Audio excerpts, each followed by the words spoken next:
Alright folks, so I'm standing in the bow of the ferry and I'm just recording it as we pull out of the ferry terminal at Horseshoe Bay. And I gotta tell you, sometimes you just feel so blessed at the fact that we live in this beautiful place. I mean, look at this. It was such a beautiful day. This is like, I think 8:15 at night, so it's past 8 o'clock at night. Sun is still high, it's midsummer, and it's just stunning, with the clouds and everything. And as beautiful as it looks on the film, it even looks better in person. So what you see there in front of you, the little island, that's Boyer Island. And then behind Boyer Island, you're looking pretty much at, there's like Anvil Island and Gambia Island, and I think you could almost at the back there see some parts of the Sunshine Coast at the back there. It's just stunning. And on the right hand here, this is like mainland, so basically the 99 highway, the Sea to Sky highway, runs on the right here, just against the mountain there. It is stunning though. And that's what I think. Sometimes I stand there and I wonder, and I'm like, oh my gosh, look at this. Look how beautiful this place is. Look at all this majestic mountains and the ocean, and it's just so beautiful and peaceful. And I spend my days sitting in front of a computer. It just feels wrong. I don't know, maybe I'm getting old. Maybe I'm just like, I don't know. How did we end up here where all we do is chase money and work and chase more business and chase more clients so we can make more money, and all of that money we make we just have to spend on new we just need to spend on new, like, rent and goods and things and stuff, and we tend to, like, I don't know, it's almost like we sometimes forget about the things that really matters. It reminds me of the old story of this young dynamic business guy that was walking down the beach, and he saw this old man standing there fishing, and the guy is standing and he's catching fish. So the youngster walks up to him and he's like, hey, so what are you doing? The guy says, well, I'm catching some fish. He says, what do you do with the fish? He says, well, when I catch the fish, I go eat them. And sometimes if I have a few more, I sell them at the market and make a few dollars. The guy says, well, you're standing here from the beach catching fish, and that's kind of such a waste. If you go and buy a boat, you get yourself a boat, you can go into the ocean and you can catch more fish. And the guy says, well, okay, but I mean, why would I want to catch more fish? And he says, well, if you catch more fish, you can go sell them on the market and make more money. And he's like, and then he says, well, then you can take all that money, you can buy a bigger boat. He's like, oh, what? And then he says, well, then you can catch more fish.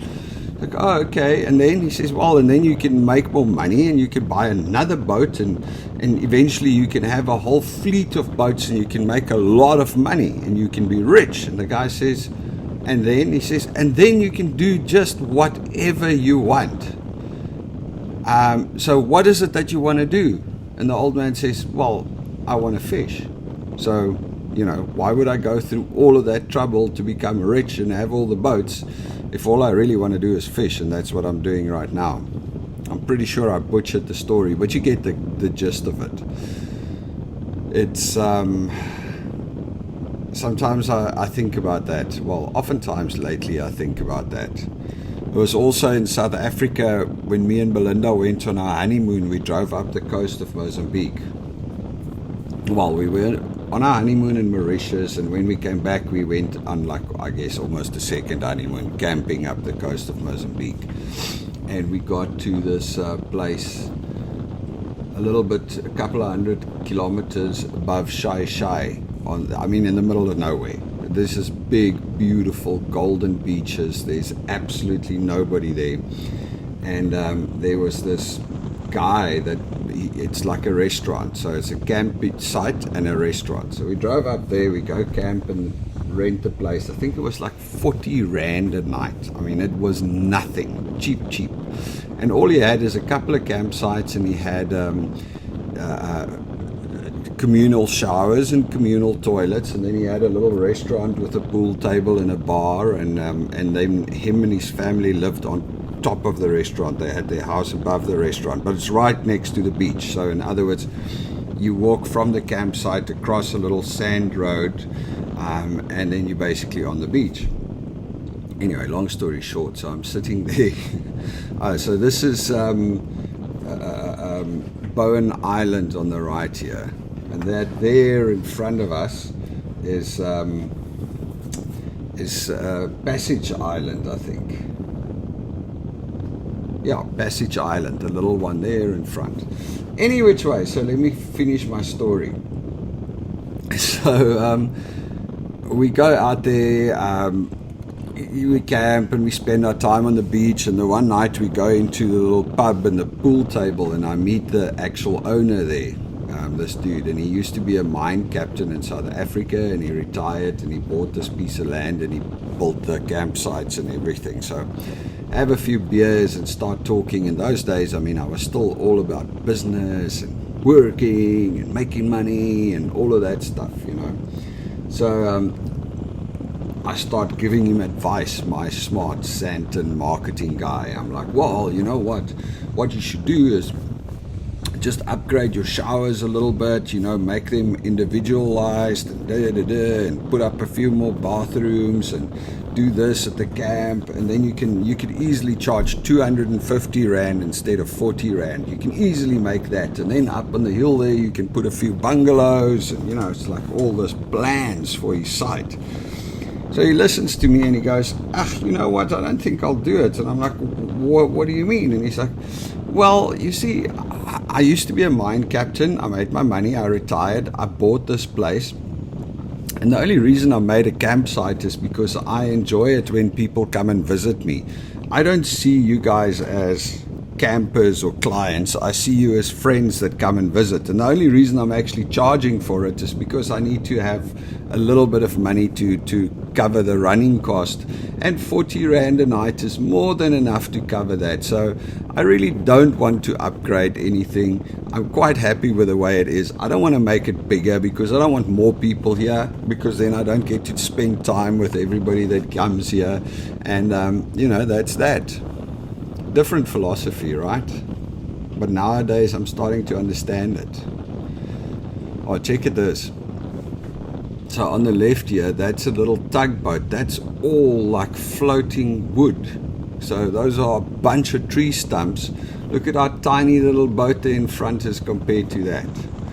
I think I'm running across now to go and get a better shot of it as well. And that there in front of us is the other ferry coming back. I don't even know if you can see it. It's so tiny there in the front. But anyway, yeah, so, you know, that's the thing I sometimes wonder about. Oh, here we go. Here's a shot of the little boat with the logs. I wasn't making great time, I can tell you that.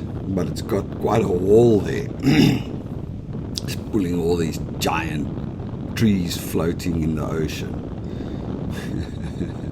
I couldn't understand. I couldn't get what it was initially when we were further away. I was like, is that an island? What's going on there? Anyway,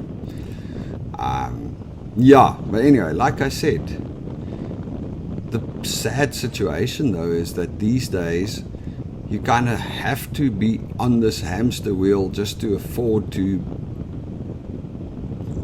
Just to afford to actually live. It's crazy. It is actually stupidly crazy. It's sometimes, I don't know, man. You need to work your ass off, and all you get is enough money so that you can pay your rent and live and buy. And I mean, I don't know. I want to go out and go and have dinners and go to restaurants and go and do stuff, but everything is just damn expensive. I mean, this little trip to Dave to go fishing, I mean, it was really fun and it's great. We really enjoyed it, and I came back with a salmon, which was great. But just the trip to go there is it was like $120 each way on the main ferry, plus $60 on the little ferry. So that's already $300 just to get to Dave and back. And then, of course, you know, you gotta like get the fishing license, and you have a bit of food that we have to buy there, and you know, there's a bunch of stuff. I mean, it's easily $500-600 just for the little round trip for me and Connor, which is still significantly cheaper than getting chartering a boat on this side or going on a fishing charter on this side. I think they charge almost like $800 for the two of us, just for like a 4-hour fishing charter, and it's not our buddy. So I guess it's still better, but yeah, stuff is just expensive, and we all have to like, it feels like a hamster wheel sometimes, I gotta tell you. Alright, so yeah, see, now the ferry is getting bigger. You can see the incoming ferry there. Let me see if I can zoom it in, actually. Alright, there you go. These are awesome boats, I gotta tell you. Now, like I said, I complain sometimes about the ferries, and people complain about the ferry time schedules and things like that, and when it goes wrong, it can go wrong really badly. You know, like we just waited 6 hours before we got onto this ferry.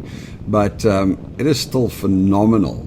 Old Warren was telling us on the comments how many people these ferries actually move around, and it's just absolutely nuts. It's like 22 point something million people a year. That's just crazy. Can you imagine trying to run that schedule and making sure everybody gets there on time? I can imagine it's quite a pain in the behind, because you still need to contend with the weather and everything. And like I said, I believe these days one of their bigger issues are that they don't have enough staff. There's definitely a staffing issue around the ferries.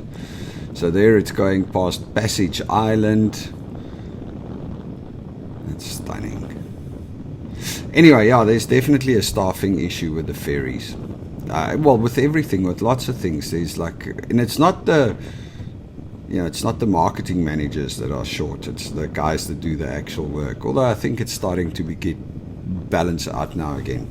So this is where I was, on the front of the ferry.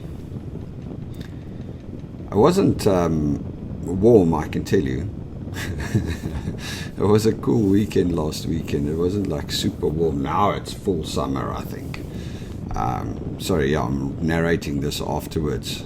I just didn't have enough time to get around to editing all the videos, because obviously when we're on the road on the way to Dave, we're busy and there's not enough internet, and on the ferry the internet's not strong enough to edit and upload. It takes a bit of time.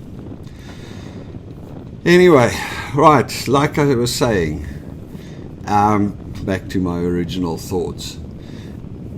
I need to find a way to actually relax a little bit more and actually find equilibrium. I want to start being less in front of my computer,